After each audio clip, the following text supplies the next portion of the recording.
Let's do some math. You spend 8 hours a day working in an office. That adds up to be on average 39.2 hours a week, 1,842 hours per year, and 92,129 hours of your lifetime.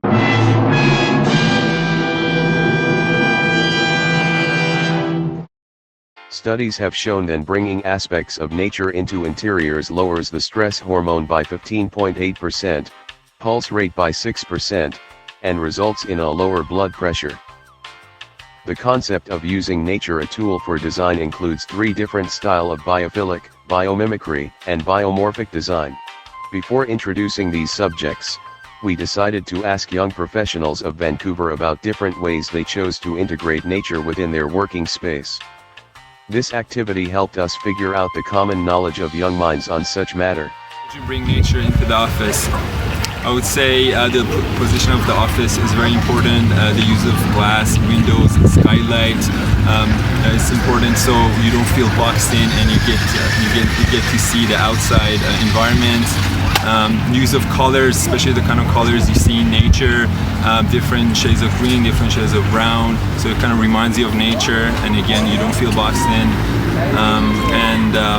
Using plants and greenery in the office is another way of adding or bringing nature.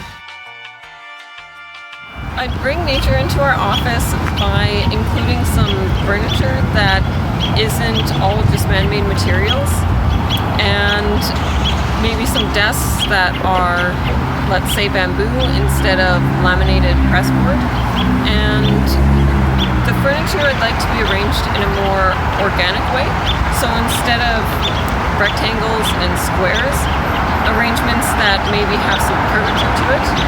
And then in terms of artwork, I'd like to see something that has some landscapes, so either photographs or some paintings.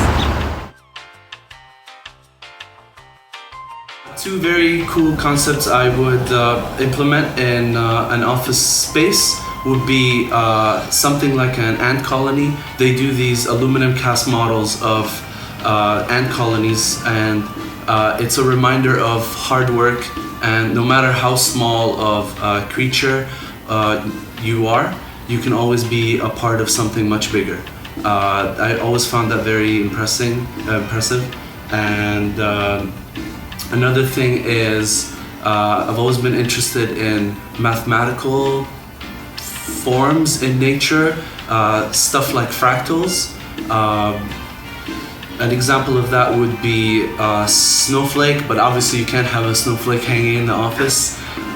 So an alternative would be something like a thunder strike. When thunder strikes sand, it actually fuses the silica into glass, and it creates this amazing fractal pattern that you can shine light through or set as a fixture.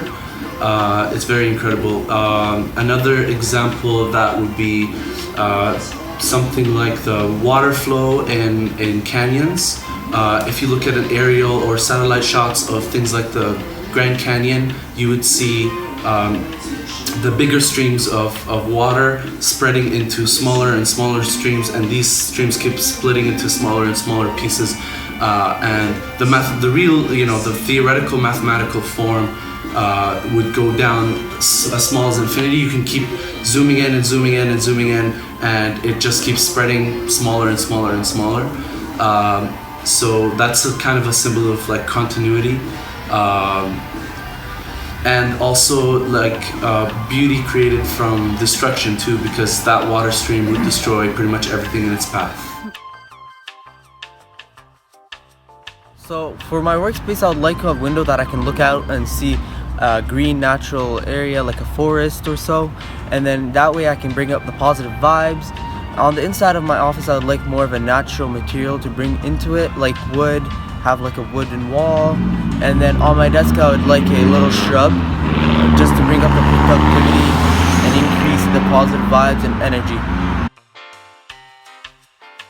Really trying to bring nature into the office is maybe bring in something like an aquarium.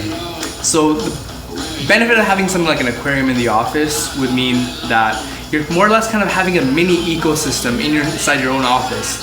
which means that you can have plants, you can have fish, you can even have other crustaceans in there as well. And how it can benefit the employees in a workspace is that it's actually quite relaxing and stress relieving to have a mini ecosystem inside your own workspace. So I think that would be a pretty good idea, and I think we're actually going to implement that in our office here in Gastown. Great, thank you. Biophilic design is an innovative way of designing the places where we live, work, and learn.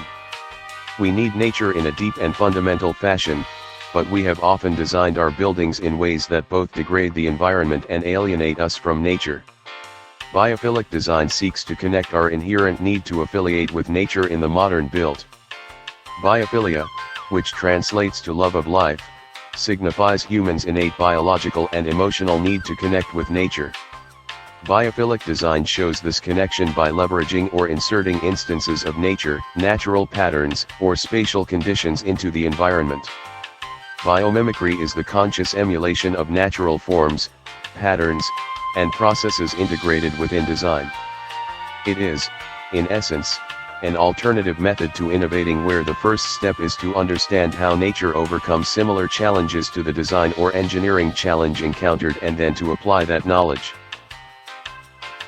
Biomorphic style refers to images or paintings that, while abstract, evoke living forms such as plants and the human body. Although most people know of ways to use nature as a tool in design, majority do not have a clear understanding of such topics. In an attempt to intrigue the young mind, we ask some of our interviewees to define the concept of biophilia based on their own knowledge. The result may surprise you. Design? Bio life, philic lover, so I guess a lover of life design. Thanks. Yeah, but like vaguely. I don't know the exact details of it, no. Biophilic design.